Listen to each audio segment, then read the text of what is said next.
Hello everyone and welcome back to a new video. In this video, I'm going to show you guys how you can edit your announcement bar on Shopify. So if you guys want to learn how to do it, just follow the steps that I'm going to show you. As you can see guys, I am right now in shopify.com and this is how the homepage looks like.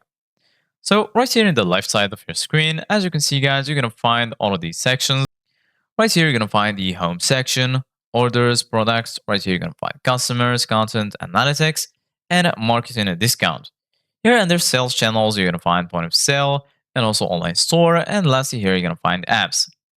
So right now, go ahead and click on online store. And then here under online store, you're going to find themes, blog posts, pages, navigation, and lastly, preferences. Right here in the themes section, you're going to be here in this page. Here at the top, you're going to find your current theme. As you can see, guys, you're going to find the down.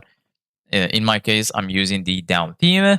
Here in the right, you're going to find the option to customize your theme. And here under it, you're going to find some additional options like preview, rename, duplicate, and so on.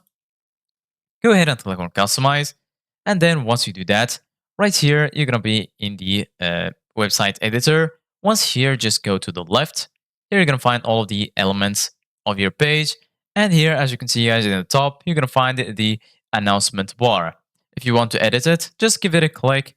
And then here in the right, as you can see, guys, you're going to find all of these options that will help you to customize the announcement bar. For example, you can change the color scheme from here. For example, I'm going to change it to this one. Right here, you're going to find all of these options that will help you to customize it. And once you finish customizing your announcement bar, don't forget to save your changes here in the top right, and then you're good to go. So this is it guys for today's video. Thank you guys for watching. See you guys in the next video.